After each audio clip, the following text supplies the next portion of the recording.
Oh.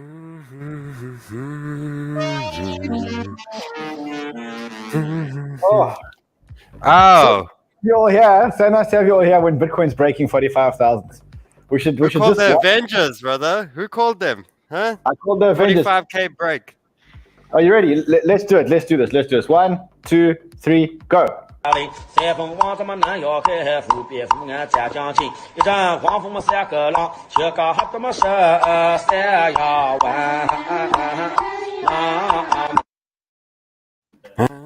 that doesn't get over 45,000, nothing will get us over 45,000. Welcome guys. So good to have you here. We've got Bitcoin about to hit 45,000. The markets are looking good. Our altcoins are looking good. Zilliqa was up 100% earlier today. Wow, how was that pump? Even the vet pump, both of them, I think like 70-80%. It's ridiculous. Yeah, I see metaverse stocks. So Epic's up 70%. Victoria VR up 30%. They released their new... Hustle, I want you to see their new trade. I think it's absolutely amazing. I saw your retweet, yeah. Yeah, we've got JPEG up. So we've got the alts are doing pretty well. I think it's going to be quite a big week this week. What do you guys think? Yeah, I mean, I think we closed over a certain level for the first time in how many weeks? I mean, I think we could be in for a pretty wild week this week if things keep trending upward. All right, it's not just to say the week. I think April is going to be a killer month for crypto. I think April's is a big month. As Chamat said, it's going to be a melt up.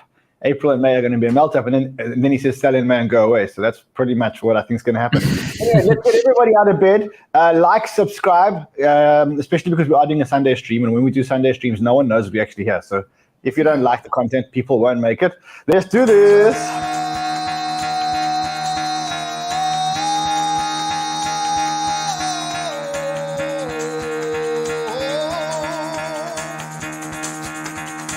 Get the fuck out of bed, bitch. Go.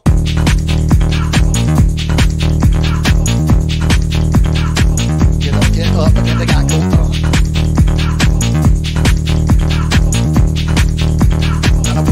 Time to wake up, bitch. Get up. Get up. Get up.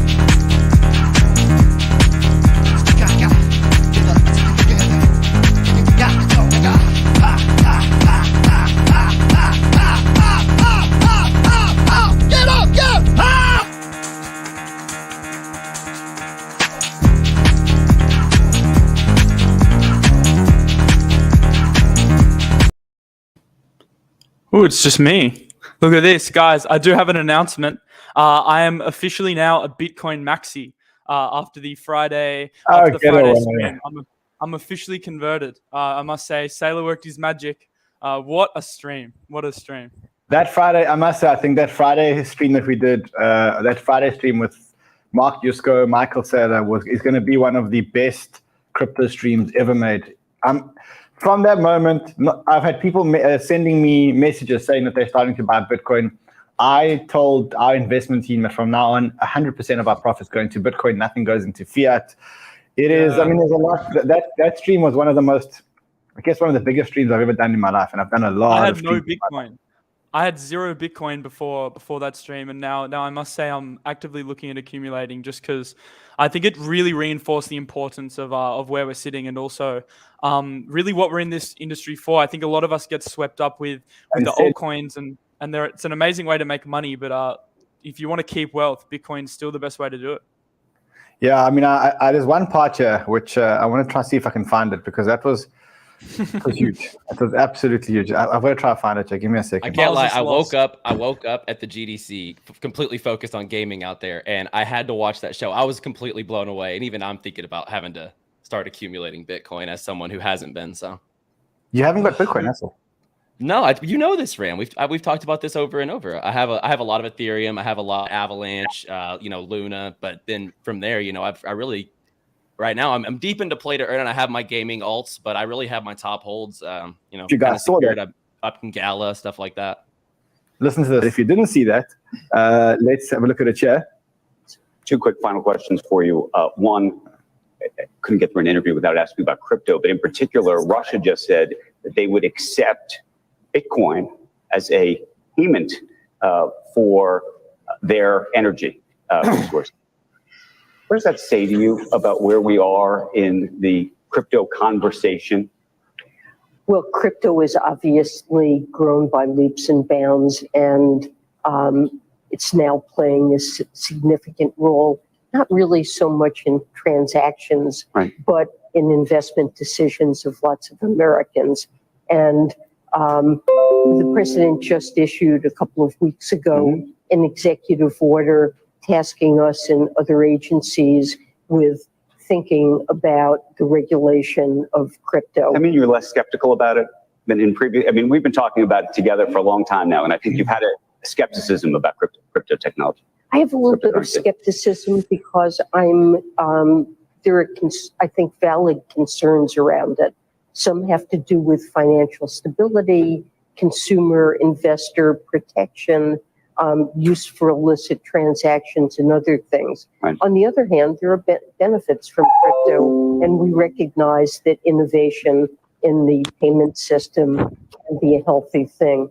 We would like to come out eventually with recommendations that will create a regulatory environment in which healthy innovation and can. Finally. All right, so is this a change in tune by the US and Janet Yellen, and particularly after the executive order? Because I recall that before the executive order, we would never get this kind of talk. I think it's an iconic 97 seconds, actually. I mean, it's very emblematic of what's been going on over the past few years. I mean, if I were to parse the real significant high points of that, you have Andrew, who represents mainstream media, stating, I can't get through an interview without talking about this. Roll the clock back 2 or 3 years ago, I don't think that was true. So that's the mainstream media embracing the Reformation. Then you have Janet saying, then you have Andrew saying, a nation state has considered adopting Bitcoin as a technology for payments. I think that's a second iconic thing. I think when she says lots of Americans have this as part of their investment strategy, that's a third iconic event. When she says we got to regulate it responsibly, that's nothing more than what you would expect any adult working in an administration to say. You would say the same thing if I put you in charge of something. I got to handle it responsibly. And then the final statement, and Andrew kind of cuts her off slightly, where she says, we're going to create an environment where innovation can continue, right, was a pretty big deal. And in essence, it's the White House, the most powerful government in the world, embracing Bitcoin and also endorsing the crypto reformation. We're really living through a reformation right now. And so listen, if you didn't watch it, I don't want to waste today's stream on that, but if you didn't watch it, go and watch it. I think it was the most iconic, certainly the most iconic show I've ever done in my life. Anyway, today is Sunday, great Sunday. Looks like it's going to be a good Monday and a good week. You got Bitcoin. Come on, guys, we've got to get it over 45,000. And today is Sunday. It's a call-in show. We're all here. Hustle's here. Sheldon's here. Miles is here. And this is the 1 hour in the week where we spend time with you guys, the Banter fam. So if you want to call in, there's a call-in link on my Twitter. So @CryptoManRun on Twitter. There's also one in the description link. Not yet. There will be one in the description link now in the next 2 minutes. And then we'll take calls. But if you want to take calls, let's keep them quick. Let's keep them to the point. Call in with direct questions, stuff that you really want to get resolved so we can have a good conversation here. Feel free to challenge us on anything that you guys want. Oh, is it breaking out there, Sheldon? So this is important, brother. I think it's something to keep note of. Obviously, Bitcoin breaking the daily wedge, which is important, and we're this close from the high point. So, I'm sort of thinking Bitcoin 47 from here and a retest to where we are now. But things are looking good. Why are we getting these altcoin smashes all of a sudden? Like, we haven't seen this in a long time. Like, where you get 100% like overnight, or like we have not seen this for months. And now all of a sudden we get, we had a Cardano big break this week. And we had a lot of coins that are recently just one at a time are starting to rocket. So things are starting to, the account is getting there. You see, so I wanted to show you this because it just shows you how important and how quickly things happen. This account 2 weeks ago was on 21,000. I haven't touched it. I haven't done one single trade. I've just left it. And I've got Tether. Why the hell have I got Tether? Why have I got 2,500 of Tether? What a waste. You're going to buy the next up. That's what you're going to do. What a waste of, by the end of today, I'm going to have to put it into something. But I mean, you can see that account that was at 50 went down to 37, went down to 21, is now back at 45. So that's pretty good. That's pretty good. Alrighty, let's get the community in here. You've got everybody here. Let us know who your question is directed to, just to make things quicker, because there are 4 of us. Rui, welcome, buddy. Yo, what's up, man? What's up? Where are you from? I'm from Portugal, Azores. Oh, yeah. Amazing place. Who's your question to? What do you want to know, bro? I'm just surprised to be on the stream right now. Sorry. My question is, I invest in Luna, and I see on Twitter the guys talking about the Luna price can go up without the market cap go up. Is it even possible like this? Luna price can go up without the market cap going up. Yeah. You can. Well, because of the supply burn and all these things. So what happens is, if you burn supply and the price goes up, so you think about what is market cap. Market cap is the token price times the number of tokens in circulation, right? But every time we create new Terra, we burn Luna, right? So you burn Luna. So the price of Luna can go up, but because you've burned some Luna, the market cap can theoretically go up, yeah, without the price going up. Okay. Yeah, it can happen. It can happen. Okay. Cool. Spencer, what's up? Who's your question to, buddy? I just tuned in. I'm catching up with, first of all, greetings from the U.S. Just catching up on some shows that I missed during the week. I want to thank you guys. I don't have a specific question yet. I've been here, a minute and a half yet. I'd love to get back to in a couple of minutes. If you have a question, let us know, buddy. Let us know. I certainly will. I always, if I was prepared, I'd love to talk to you guys all afternoon. I've got questions this long. Well, ask your questions. Ask your questions. Let me watch for a couple minutes and get a few. I'm going through. Cool. All right. Deervault, welcome back, buddy. Hi, Ran, Sheldon. What's up, brother? Good to be back. I just wanted to make a comment as well. I think Friday's show was the best banter show that I've ever seen. There was so much alpha, I had to watch it again. Shared it with all my friends as well. And I think the lesson I took away from that show is that I have quite a large Luna portfolio, Ran. And I like the previous show that you've always also done to say that, you need to rebalance your portfolio. I think I bought Luna at about $18. And what I've done is for the first time since I've been in crypto, I bought some Bitcoin over the weekend, and it's some Ethereum. And I think Michael Saylor just really pushed me over the line. And I never thought I would go from being such a DJ to such a... He pushed Miles over the line. I think he pushed Hustle over the line. He pushed my dad over the line. Yeah. He pushed Miles' dad over the line. It's been absolutely amazing. And then I think that just the last comment, Ran, I'm not sure if your finger is close to the pulse. I saw Donkey had a massive run over the weekend. I'm not sure if it's because of that guaranteed weekly APR that they're launching. I'm not sure why it pumped. I mean, I just saw the pump. Obviously, we're holding a big position in Donkey. Look, Donkey it's a great concept, which if it works can be huge. But it's one of our higher risk holdings. The concept is amazing. We love it. In fact, Miles is exploring actually starting to be a farmer on Donkey and doing strategies on Donkey. Yeah, and I think that it's a very high risk thing, but if it works, it works, which is why we're holding tight on our position there. Even though I saw a pump, I mean, there's no ways I'm letting my tokens go 25 or 30 cents. Not a chance. Not a chance. Yeah, they've got big updates. I think it's off the back of the big updates that are coming soon to the UI and some of the new features coming in with staking. So I think that's why it's pumping. But yeah, I mean, I love it as a project. Maybe we'll come out with some DeFi farms as well. But it's good tech. But as Ran said, it's small percentage of your portfolio for sure. Amazing. Good to see you, buddy. Thanks a lot. Cheers, cool, guys. Cheers. Guys, get your cameras on if you want to join the studio. Steven, welcome, buddy. Where are you from? Hey, what's up? I'm from Quebec, Canada. Oh, welcome, man. What's up, bro? Hey, congratulations, Sheldon, for the new little girl. Thank you, bro. I'm busy learning. I'm learning the new skills now.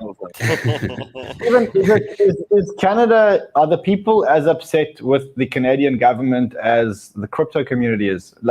Or is it just sensationalism?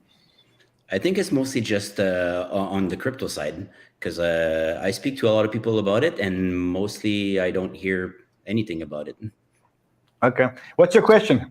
I've got a question for Miles regarding Reaper Farm. So I'm in the Tomb and Fantom the farming, and it's only now at 79%, which used to be quite a bit higher than that. What's your thought on that? Look, I still think it's solid. Reaper Farm's a great piece of tech, so if you're going to compound, I'd definitely do it through Reaper, so you're in a good place there. I'm personally keeping all of my Phantom Tomb in Reaper as well. I'm not concerned about the APR dropping. Like, they need to do it to make it more sustainable, just given how much liquidity actually went into those pools. So I'm personally holding. I still think it's decent. I mean, 70% on a direct peg is still pretty solid, and yeah, Reaper's a very good auto compounder. Yeah, because I've got some on Tomb as well, which is doing quite good as well. Miles, what's the benefit of holding the Phantom Tomb LP? Is it the 97% that you're getting on Repo, or the 83% that you're getting on Tomb Finance itself? Is that the benefit? Is that why you need to be holding Tomb? Yeah, I think the main benefit is definitely the APR, because if Tomb can hold its peg 1-to-1 with Phantom, then I mean, essentially staking in one of these pools is like earning yield on Phantom. So when you're betting on a Tomb Phantom LP, you're essentially betting on Tomb's ability to hold peg. We've seen it pretty close for a long time now, so I'm confident in that aspect, but that's basically the main benefit. We were going to see Reaper Farm stakers receive some of the solidly airdrop, but I think now those emissions are very, very low per LP, so it's probably not as enticing as it was. But yeah, I still think it's a solid play. Okay, amazing. Anything else, man? No, sounds good. Thanks a lot, guys. Great. Thank you, Stephen. Thanks, buddy. All right, DC, welcome, buddy. Who's your question to? Actually, to Sheldon. I wanted to ask Sheldon, see if, what do you do? I'm just starting to learn charts. I just got into crypto in 2020. So my portfolio is just growing and it's minimal. I'm actually long on Bitcoin today, just playing around with like a couple of $100. What do you think like the best times of the day to look at the charts and trade? Is it in the morning and then just get right into it and end before the market closes? Or it really doesn't matter? It's just when the market's going, it's going. Yeah, there's not really a set time every day. I do know there's a lot of volume that come in. What's 2 o'clock in our time in the morning when we have our there's candle resets? There's three times that you want to kind of look at. The first time that you want to look at is Asia. So sometime, when does Asia open? I'm a little bit confused now because all these the clocks have moved around. So it is an Asia open, which is usually a big boost. Sheldon, the 2 p.m. our time is the US open, the East Coast US open. And then there's European open. So like those are the times where, just think about it quite logically. It's when people wake up after they've been sleeping, they see the price has moved, and then they go, shit, I've got to make a trade. You know, so that's kind of like the 3 times that you want to be looking at. But there's no, I mean, we used to have an Asia run in the mornings because Asia used to be buying a lot in the days where China was an active trader, but China hasn't been trading as actively like that for a long time. Gotcha. Yeah, it's whenever the RSI crosses, brother. Whenever you get that alarm going off the trend line is when you trade. That's sort of how it works. So. Yeah, trading in New York's tough too in the US because you're limited to what platforms you could grab crypto on. Ever heard of a VPN? Ever heard of a VPN? Yeah, every day. Yeah, ever heard of maybe Nord VPN? You can just set that you're not in New York. No one would ever do that, though. I mean, you would never do that. We wouldn't do that.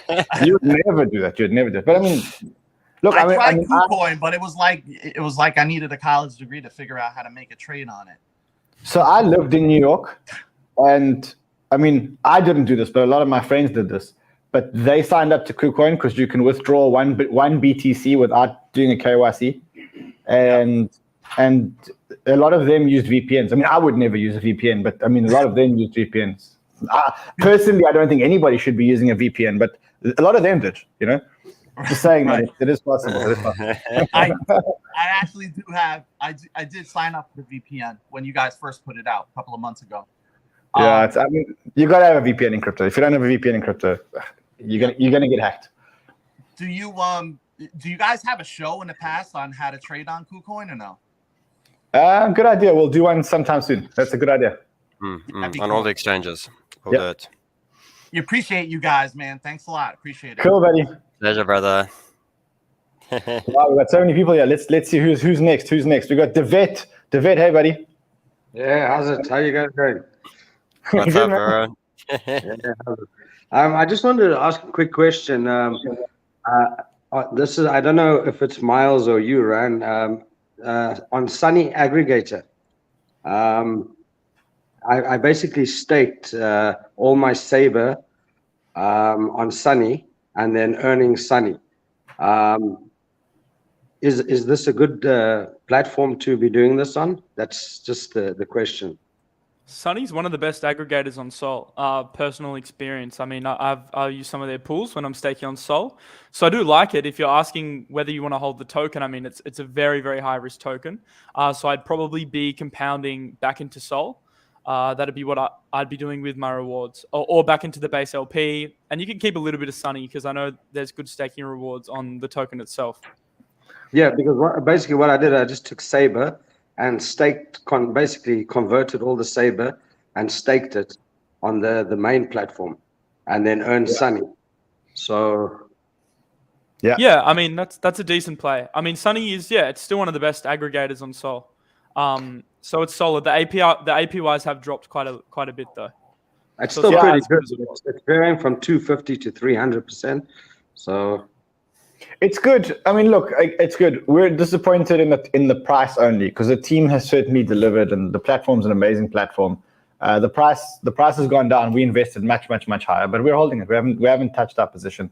We don't see any reason to sell our position, and also we're also staked on Sunny, so we're all good. Okay, thanks a lot, guys. Cool, buddy. Have a nice weekend. Hustle, what do you think of this? What did you think? I didn't get your opinion on it because you were away. Yeah, I mean, I thought the rendering looked really good as far as like early stages, and I'm sure it's not fully developed yet. So it's like, these are very I would say probably alpha or beta models of the game or the metaverse here. So I think it looks very good for early stages. Not a lot of metaverses right now have this to show on, much. We don't really know a lot of, what's going on behind the scenes, how much they're really just taking like editors to make stuff for projects, right? But this looks like it's legitimately rendered into VR. So this looked really impressive in my opinion. Yeah, I must say I was super impressed. I saw their token price also did stuff jump today hugely. I think it's on the back of this. They demoed this in Paris last week for the first time, which was, I think it was amazing. Yeah, it looks sharp. And we were talking like, the metaverses you would like want to maybe spend some time in, and that looks like very modern, very slick. So that's like one of those, maybe a fit where you would actually see yourself, as opposed to maybe like spending a ton of time in some of the current games or metaverses that are, out there. Yeah. Okay, we got Crypto Toker. Crypto Toker, welcome, buddy. Oh, I'm actually in. What's up, bro? I must say, I appreciate you guys. I appreciate you guys very, very much. Thank you. My question is Fred there with you? Fred? No, Fred took the weekend off. Oh, okay. I have a pretty good collection of Pokemon cards from the original base set.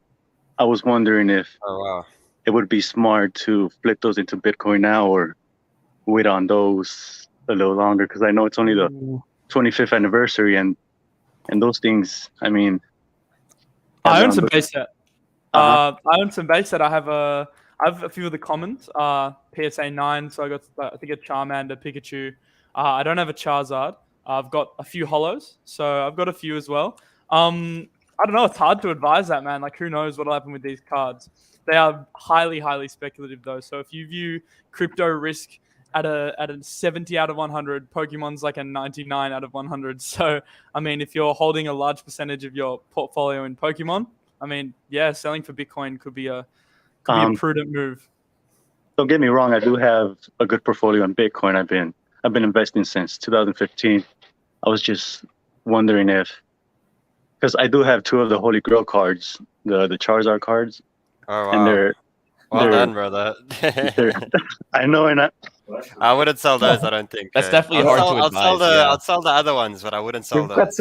We got some interesting people in our community. What you guys are holding. Well, if you guys know, I just on the base set, the original collection, I just did Mewtwo and Blastoise. So Blastoise has blown up ridiculously. Well, Those are the only two I need well, from the holographics, and they're all mid condition set? 9. What's it worth? What set is your Charizard in? I'll try 9. and get it up. They're both 9. They're Beckett's. Okay, cool. That's awesome. What's the collection worth? Maybe like $500,000 right now. Wow. Wow. But I also have $500,000 in crypto, which is I don't know if to go all in or just stay where I'm at, just half and half. Well, what would be the play here? I mean, look. I'm not a collector, but if I had $500,000, I'd put into crypto. But I mean, I'm probably the wrong guy to ask here. What do you guys think? I would keep like your top 10 rarest, and the rest I'd be getting into crypto. Definitely, I think crypto's got more upside on the specifics, though. I think your Charizards you keep safe, all of those you keep safe, but I think the rest. Miles, what do you think? Well done, brother. That's a good collection. Yeah. So you said you've got half a 500K in Pokemon. Yes. And like, is your crypto portfolio near that size? Because if your crypto is less than Pokemon, I think that would be a little that would silly. be weird.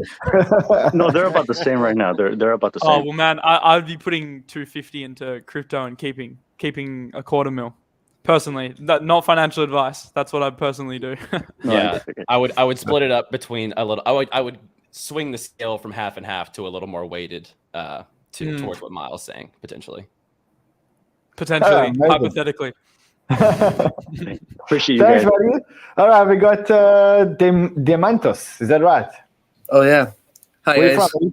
What's up, bro? I'm from Lithuania, but I currently live in Netherlands. I study here, finance. Oh, amazing. All right, what's up? Who's your question to? What do you want to know? So basically, I'm trying to start doing like proper research into the crypto, reading whitelists and stuff.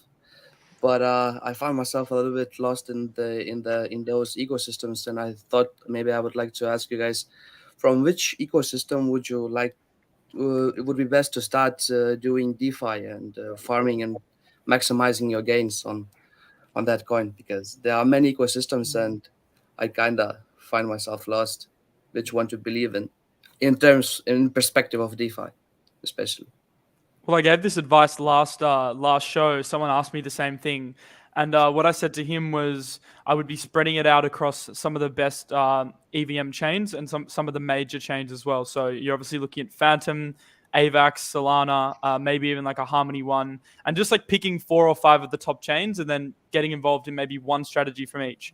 Because basically when you're investing in the beginning, you're investing in your learning, right? And you're investing in the experience. So you want to use experiences from multiple chains to like invest in your own education. So definitely like the ones like Fantom and AVAX, the cheaper chains are probably the better way to go because there are just so many opportunities on those chains. But yeah, there's quite a few options. Thank you, guys. I must say, I love you to the deepest. I've been here with you from the beginning, and I probably won't stop, guys. Keep it on. Thank you, buddy. Much appreciated. We love our community. All right, I got Ahmed on the line. Ahmed, welcome, buddy. Hey, what's up, man? How's it going, guys? What's up, buddy? Where you from? I'm from New York City.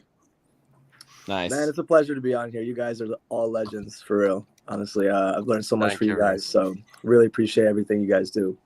A quick question for Ran and Miles. How important do you guys think first mover advantage is for DEXs? Because I bought Trader Joe, and I really like Trader Joe, but I see and it has like the top TVL locked, and I see it has like some of the most like volume, top 10. But how likely is it somebody could come in and take that out? For Start, Ryan.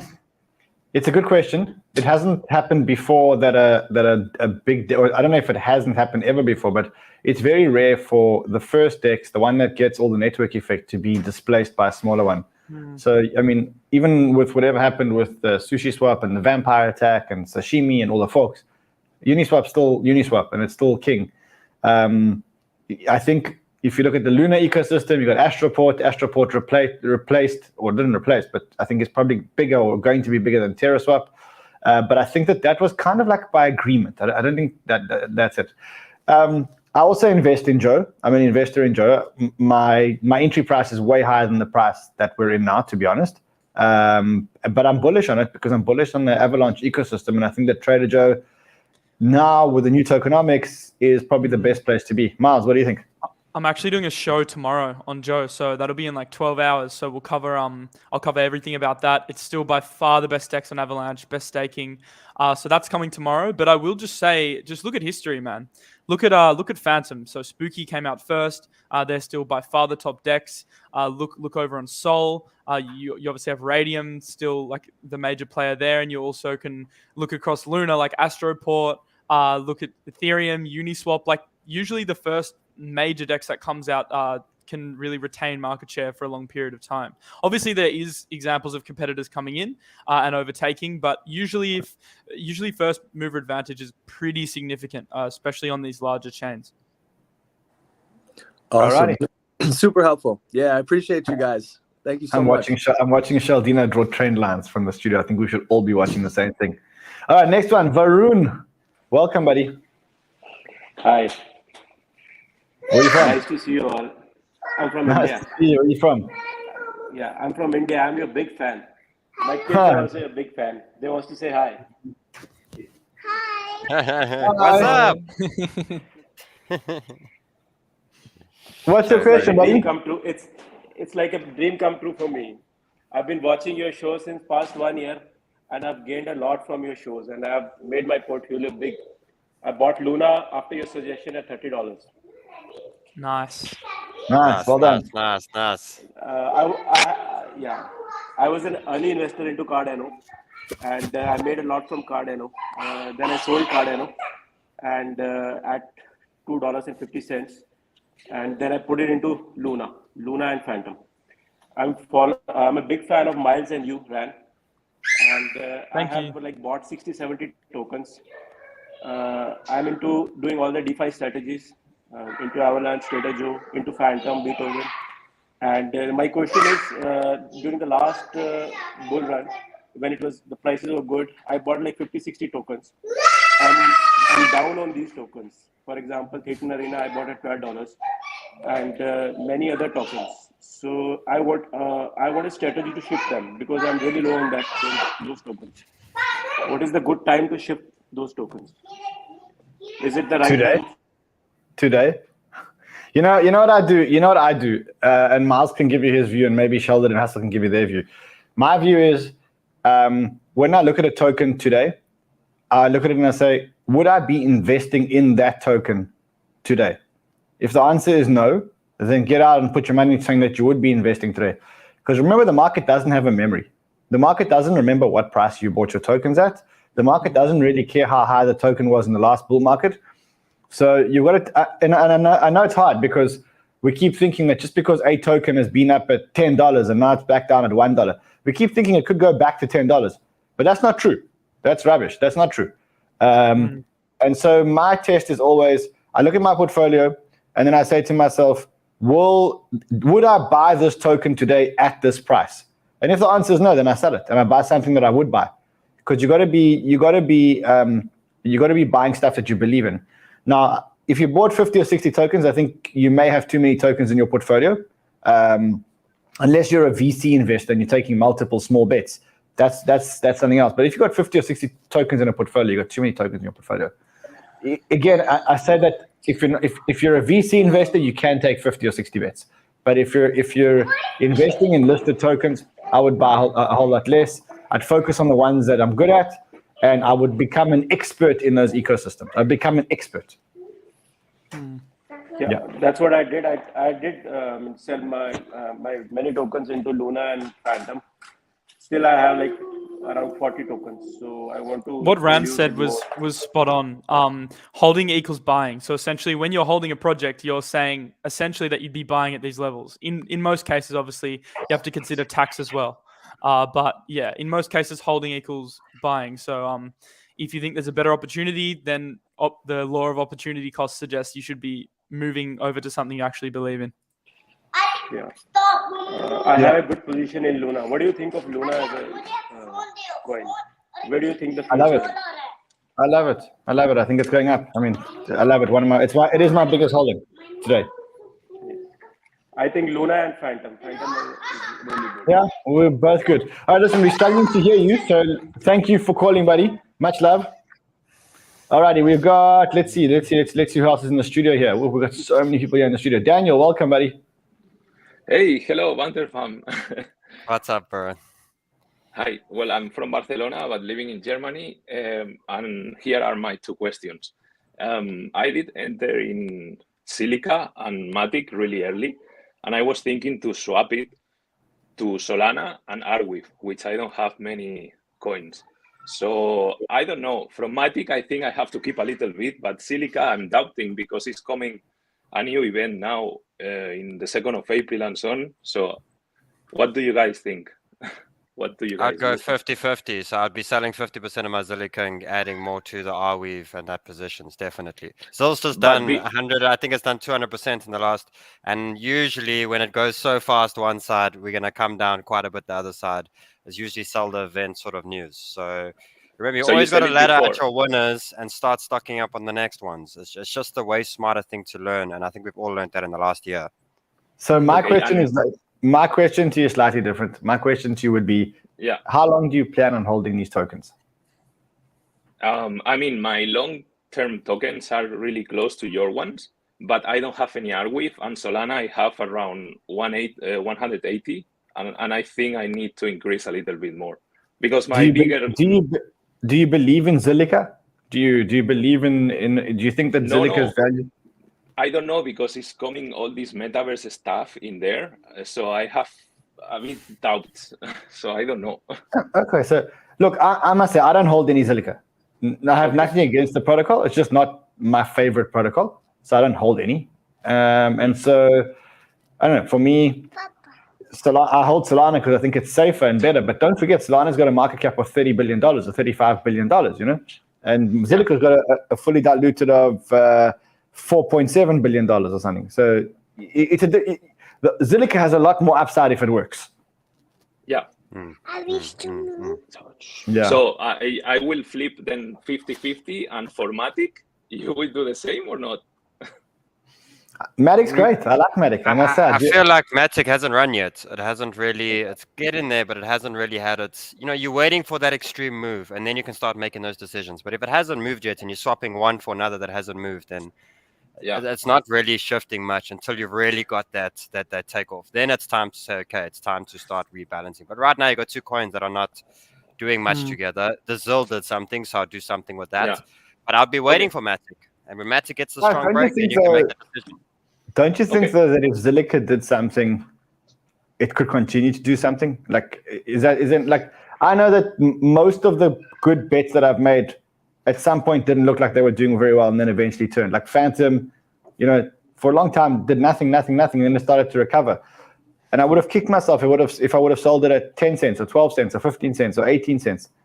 Like, yeah, that's the feeling I have in here that maybe now I. That's why you go 50-50. You remember, like you don't you're not getting out. You're shifting to another one that's sort of broken. But all that I know, a coin that does this in 2 days, I've seen it. As much as we say it, Fantom went to $3.5. Where's it now? Like it went up very, very fast, and at times. So even if it's 20% or 30%, it's just a smarter way of running with it. Okay. Yeah, listen to Sheldon. Cool, buddy. Thank you. Thank you very much. Cool, buddy. All right, let's see. We've got Oscar. Oscar, welcome, buddy. Where are you from? Hey, I'm from Montreal, Canada. Awesome. Amazing. Awesome. Hey. So yeah, my question is how to organize or reorganize my portfolio. And I know you guys kind of preach this all the time, but somehow it's just not getting through. So short version is, for about a year, I've just been trying everything. Like Miles was saying, try all the different dexes, try all the, just in university. And I've kind of ended up essentially breaking even, which I think is good. But now I don't know how to kind of reorganize so that how much of it, how do you decide? Like, do you get into the gaming even though I don't know much about it? I'm just having a hard time kind of reorganizing. Like I haven't really done many trades. I've just kind of held. And break it down into key sectors. So this is what I did because I recently reorganized a little bit and did a reshuffle. I broke it down to key sectors. So you want your L1s, and we even did a portfolio video on this the other week, and we built a portfolio. You want your gaming projects. You want your exposure to the ecosystem tokens. You want your exposure to the L2 narrative, to the privacy narrative. So I'd break it down into probably 4 or 5 key categories, and then pick your favorite 4 to 5. Yeah, there it is on the screen. 4 to 5 projects from each of those categories. Like, this is just one example of what we did. And invest in things you believe in. Invest in narratives that you think will be big in the future, and invest in projects that you actually understand, because it's very hard to hold a project you don't understand. I found this in the past with my own investments. I was holding dexes and I didn't really know how their revenue models worked. I didn't really know how they were actually performing. I was just holding them because someone called them. Whereas if you actually understand something and you're invested in it mentally, you're likely gonna have a lot more conviction to be able to hold through those downtrends. So invest in things you believe in is probably my number one tip. And just, I own gaming. I'm not necessarily the biggest gamer, but I do have a bit of gaming because I think that it could potentially be a good play long term. So it's always wise to diversify. Yeah, I must say I've got gaming. I'm not a gamer myself, but that's why I always listen to Hustle on the gaming. I can't tell you how many times I've called him and said, Hustle, what do I buy? What do I buy? Well, and I think on top of that, it just goes with everything. Find your niche that you're the best at, right? So like, I think at some point in time, everyone in crypto tries to be the DeFi, the privacy coins, the expert in all these different realms and the dexes and the gaming. But when you're trying to wear 10 hats, it just doesn't work, I've found. And then like I've stuck to the one thing that emerged that I have experience in, which was gaming. I've spent a ton of my time in my life just playing these games, and I just isolated there. So find what you're the best at, and like they say, what you have the most conviction in, and really just isolate to that lane. To that point, you isolate there, but you still have, like Bitcoin. I listen to these guys, of course. I mean, I'm doing, I have my DeFi. I still have Avalanche. I have some, Fantom, Luna, so Ethereum. So I am holding some of those top protocols. I'm participating in those DeFi farms and stuff like that, because I think that staying diverse, but knowing what you're the best at, right? So definitely understand everything you get into, right? Absorb all the knowledge, and if you're going to, go into different lanes, just make sure that you're knowledgeable enough to do so. Yeah, but I mean, also hold a diversified portfolio of narratives that you believe in. We believe in privacy. We believe in DeFi. We believe in gaming. We believe in metaverse. And that's why we built the portfolio the way we built the portfolio. But somebody else may believe in something else. That's why there's a market. So for us, if you look at our portfolio, we've got Bitcoin, we've got a whole lot of good layer ones, which is ETH, Solana, Terra, Fantom, Atom, Arweave. Then we've got metaverse, we've got privacy in terms of secret. We've got Immutable X in terms of layer 2. We've got Thorchain and Fuse. I mean, you could have picked any one of those. We've got some more layer ones, riskier layer ones, which is Moonriver. We've got Dexes with Joe. We've got Dopex, which is an options play, Astroport. We've got privacy in Tornado. We've got UXP stablecoins. We've got social media. We've got LuxRare, which is NFT. We've got Ultra, Superfarm, Victoria VR, and Wilderworld. And I think we need to add JPEG on that. We should add it on. So like those are the narratives we believe in. We've got about 20 coins in our portfolio, and that's a healthy portfolio. We're not touching it. We don't touch that portfolio. It's just not what we do. Do you take profits at different points in different narratives? I guess that like some 3 months, or do you just keep your ear to the ground? That's the part I'm also struggling with. Depends what you need to take profits for. So we always say that there are 3 or 4 times where you got to take profits in your life. The first time is if you need money to live off, then take it out of your crypto portfolio. The second thing is if you need to rebalance your portfolio, like I did with Luna, when Luna basically swallowed up my whole portfolio. I take some profits on Luna and then move it into other coins because it was just getting a little bit too risky. If you need money to make more investments, that's a good time to be taking profits. But otherwise, if we see the market do what it did in the fall, I think in your stack doubles, triples, take a little bit off the table and secure profit. Yeah, like at the end of the day, some people will say to reinvest it in crypto. I'll be real. I take profits off the table when my coins multiply. I think, everyone should have a strategy. That's it. Yeah, exactly. It depends what you need the money for. Like for me, my crypto portfolio has one objective, and that is to grow. I don't use the money to live off. So for me, all I'm looking for is growth. So it's very rare that I take profits because I'm invested in protocols. The only time I take profits is from the very small part of my portfolio, the 15% where I mess around in my portfolio, and I do it so that I can reinvest. That's the mess around. But the big protocols, the Bitcoin, Ethereum, Arweave, Luna, Fantom, Thorchain, all those guys, to be honest, I've never sold, or maybe I have sold, but I've net bought much more than I've sold over the period, because I believe in those protocols and I believe they're going to take over the world, and I just want to be there when they do. But I'm very different to somebody who needs money to live off every month. Then you may be taking profits much more regularly. So taking profits it's a personal strategy thing. Yeah. So know thyself kind of thing. Okay. I think listen to Sailor. There's nothing wrong with taking profits in Bitcoin, eh? You don't have to get out the market. Just take profits into something else. Something that you want to accumulate. It's not an all or nothing proposition. You just exactly. You're not getting out the market. You're just shifting to the main accumulation ones that you want at the end. A good strategy to take profits into Bitcoin, but it's riskier. To most people, that seems riskier than taking money into profits into dollars. But to crypto people, I would rather be holding Bitcoin than I would dollars. But if you've got to pay your rent at the end of the month in dollars, take your profits into dollars. Or your take profit could be in Terra and UST. You could take profits into UST and put it on Anchor for 19.5%. Because I'm doing 50-50. That's what I said this in a tweet. I'm putting 50% into Bitcoin, 50% into UST. That way you've got exposure to some of the market, and then you're also earning yield on stable. So if you need to buy dips, you can buy dips. So that's what I'm doing, 50-50. Yeah, I think that's a good one. But it's all about what your goals are, really, and just to find one and stick to it. Yeah. Well, thank you guys so much for everything, and this answer is just perfect. It's helping me out so much. Thanks, guys. Much love, brother, man. Much love. There's so many people here in the waiting room. Let's try and get to as many of them as we can. Asher, welcome, man. Asher, can you hear us? Unmute. Just unmute yourself, brother. I hear you guys. You hear me? There we go. We can hear you.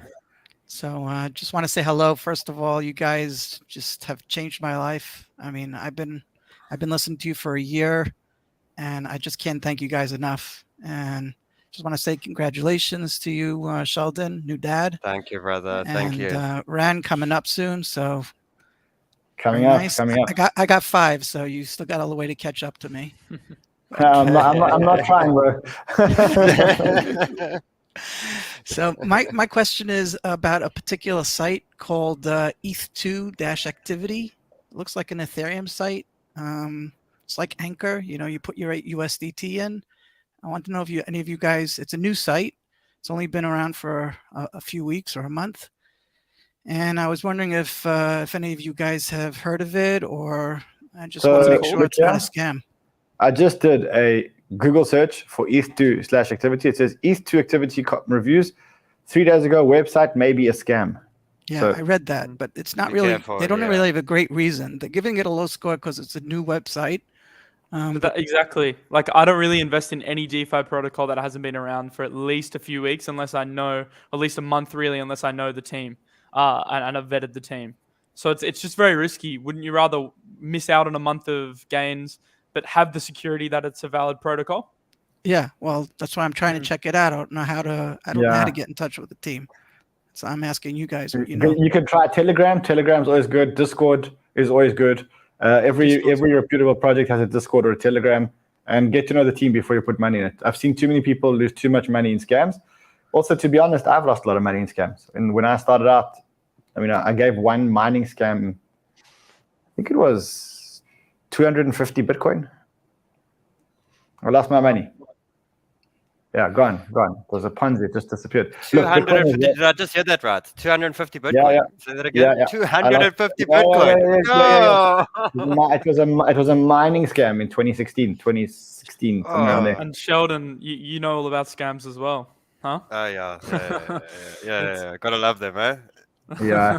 But just be careful. It's very painful, brother. It's very painful when you lose money like that. But just be careful, Asha. All right, thanks. Cool. Guys, we're going to try to get to as many of you as possible, but we got to end this in about 10 minutes. Dizzle. What's up, Banter fam? What's up? Good to see you guys on a Sunday. Thank you. Absolute pleasure, brother. got a question for Hustle. I know you covered Pegaxy again. I think it was a week ago. I've been snatching up some Pegas and breeding while the VIS is low, hoping that this is going to recover. I know their tokenomics, the burning is an issue. Yeah. Do you think they're looking okay? Like they're gonna? I guess it looks like they have a lot of nice things are going to be rolling out. They're going to roll out an app. Yeah. So stadiums, I things think like that. I think in these games right now, the ones that are especially active, if you believe in, pardon me, if you believe in the team, which their team, Corey, Ken, and all the guys that are like working on the project, they have a lot in the works. They're coming out with the mobile app that'll be on both iPhone and Android eventually. They're going to do stadium sales where you can own stadiums and host races at your stadium. They're also going to try to find ways to bake in more utility for VIS because, I mean, the life cycle of the game is always hard with these little breeding models because eventually breeding becomes a little too expensive based on the VIS price. And that's what happened. We got it to 22 cents. We had a breeding event. Everyone really capitalized on that Valentine's breeding event. There was a huge dump there. But I do want to show you one thing here. On SLP's chart, for example, another game with a 2-token economy that really didn't do well after, a while. But it did have 2 surges, as we're seeing. It had its initial surge, and then it took a big dip here when they were having its first set of issues and the May dump, of course. And then we had another rise when the income capability showed itself. So I think these play-to-earn economies rise in the bear. So the market dips. These play-to-earn economies definitely rise in the bear market. Play it like I would honestly stick with the economy. How many horses do you have, for example? I got 6, and I'm at the point now. I'm ready to breed the hell out of them. So you would probably, you would probably get to probably 18. What are your breed counts on it, for example? Have they been bred before? I've only bred one pair twice, so I'm gonna try to keep repeating. Obviously they bottom out at the lower bloodlines, but as much as I can get out of them, and rent them out and race them myself. And always calculate the price of breeding versus the floor price of the horses. Just that if you want to scale up your horses, sometimes the floor price of the horse will be a little lower than the breeding cost based on how many times that individual horse has been bred. So It just depends on how much you want to scale it. In my opinion, I would be taking floor horses, even though there's race delays, if you want to scale up your horses. Because at the end of the day, my 30+ horse race stable is still printing in the background. If you build it up correctly, and especially at a time like this, where the economy's down, you could definitely see some fruits if we rise again. Yeah, that's what I'm hoping to do. Yeah. All right. Cool. Thank you, fellas. Absolutely. Thank you, buddy. We're gonna try to get it to as many of you as possible. I do see everybody here. I really do. Maverick, welcome, buddy. He's unmuted. I think you're muted, buddy. Always, Maverick. yeah. Just check your mic. We'll bring you back on, brother. Just check that mic. All right, let's see. Francois. Hey! What's up, guys? What's up? Cheers. Who can it? Yeah, originally from Cape Town, but living in Dubai for the last 15 years. So I'm glad I got online because I need to ask you a very important question. So I got in something called Drip Network a couple of weeks ago. I don't know if you heard about it. It's where you can make 1% interest a day, and you hydrate.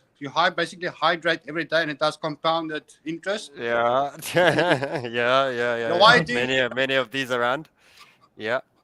And then after, when you have you don't need to put a lot of money in. You can put $1,000 in, and every day you just hydrate, you just compound until you have 27,300 drip, and then you start claiming 1% every day until you reach the max payout of 100,000 drip or 365 days.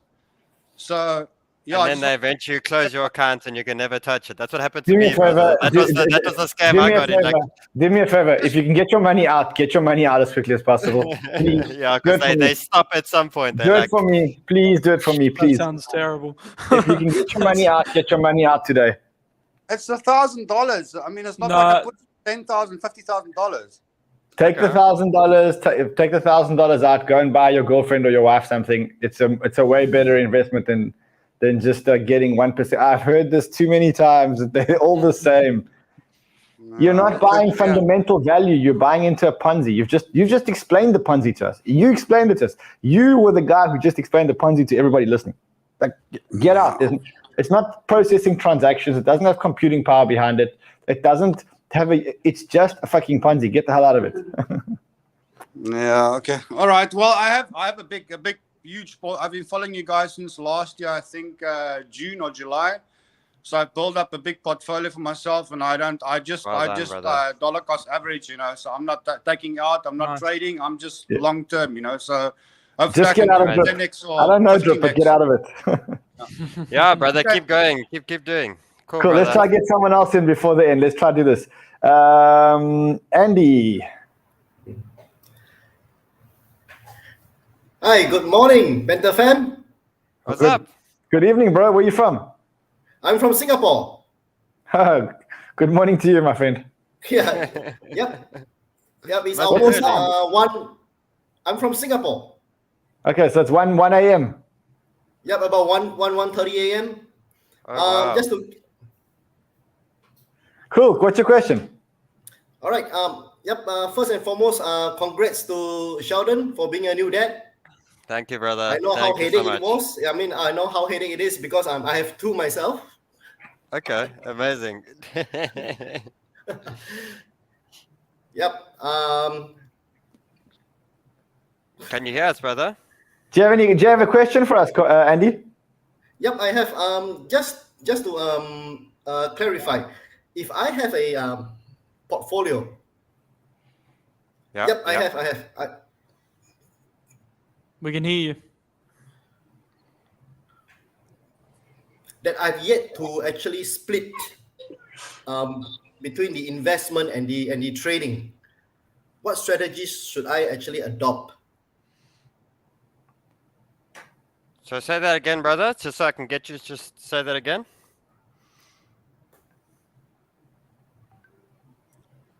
I think he's asking what percentage to trade versus invest. It's like a trading versus investing. Okay. I think we generally, Sheldon, yours is about 15% of your portfolio is trading, right? Yeah. So I like to use it like if you got $1,000 account, I'm using 70% to trade and 30 because you don't have a lot of money. If it's $10,000, then I'm going 50-50, and if it's 100,000, then I'm going only 20-30% is trading and 70% is long term. So I sort of work off a scale like that. Because for a small guy to put in $1,000 and to make it 100, it's going to take him a long time, like to just be an investor. Like you got to be taking profits, getting in and out, accumulating a long-term portfolio. Sheldon, you got to do that responsible leverage trading course. We must chat about it tomorrow because we've got to do it. Oh, dude, that's the cream. That's the beautiful. Teach us, bro. Teach us. We on it. All right, listen, let's bring in one more caller. Maybe we'll do one more. I don't want to say her name because the way she says her name on the screen is her name on the screen is don't fuck with me. I am a big fan of you guys, and congratulations, Sheldon, on your baby. Thank you. I Thank want you to so ask much. you guys, why is it in the United States like we can't invest in certain things? Especially the money making things. Bad government. I know. Surveillance state. I know that's why you guys say to get a. Yeah, I think you said it yourself. They don't let us invest in the money making things. That's it in itself. So. Yeah. Okay, just a second, because there could be a fix to all of this, right? You ever heard of a VPN? Yes, and I know. Once you recommended that, it was on. Yeah. I mean, yeah. No one would ever do that. No one would ever do that to invest in the wrong things, but I have heard of 1 or 2 people who'd want to do that. And look, I think they're crazy. I think they're crazy, but if they're going to do it, there's a referral link below. Yeah, and I thank you guys for all the knowledge that you've given me this year. I mean, I just started tuning in, and pleasure. I've learned so much. Just when I think I know something, I'm like, oh, I didn't know, stuff. Well done. That's fantastic. We've got to keep it going. I was going to say last call, but I feel so bad because I see the faces of the people who've been waiting for like a couple of hours. But it's Nick again. Nick, welcome back, buddy.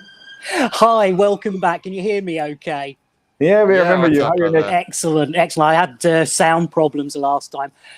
Yeah, don't want to blow any more smoke, but yeah, excellent work, guys. Fantastic content. Blow, bro, blow. We'll take it. Nice one. And one other thing for you guys who've had, young kids, just had kids. I'm at the other end. My lad's 29. Just make the most of it. They grow up, you will blink and your life will have, where did it go? So yeah, make the most of it, guys. Will do. Cool. Right. First, thank you for the heads up on FTM. I bought at 19 cents, so still in profit on that. Nice work. And now you put me onto Tomb. I spent a long time, being an old bloke, I'd spent a long time trying to work it out. God bless Miles. Funnily enough, my lad's Miles, but with a Y because we're weird. Oh, nice. And I managed to work it out. So I'm now doing all the staking on T shares and FTM and Tomb, obviously into T share. Should I be taking that out every day and popping it across, or can I just let it accumulate, say, for a week and then pop it across? So you can use an APR calculator. It's called APR to APY calculator. And what that'll do is that'll tell you the percentage difference between daily compounding and weekly compounding. From my experience, the difference is very minimal. So honestly, I usually just do weekly if I'm compounding manually because it's a minimal difference for most people unless you have a lot of money in. So I would do that, or you can use an auto compounder if you don't have the time. But of course, the safer way is to do it yourself. But weekly's fine, I'd say. Thank you ever so much. Great show, guys. I'll let you get on because you've obviously got other people to talk to. Catch you again, hopefully. Ciao, Nick. Listen, guys, we want to get to everyone, but I've got somewhere to be. So I guess we have to do it again next week. I guess we're going to have to do it again next week. Tomorrow, big show from Miles. Miles, you moved your show half an hour earlier, right? Yeah, it'll be at 9:30 our time. So UTC plus 9:30 or 3:30 a.m. EST. It's complicated with the time zones now. It is, especially now everyone's changing their time zone. We'll see you guys again tomorrow. I think we're back to 4 shows tomorrow. It's going to be a big, big, big week. Let's have a brilliant week. Let's hope that we get Bitcoin over 45,000. In fact, it's right there. I mean, you could pretty much say it's done. You could pretty much say that Bitcoin is over 45,000. See you guys tomorrow. Alrighty, see you guys tomorrow, guys.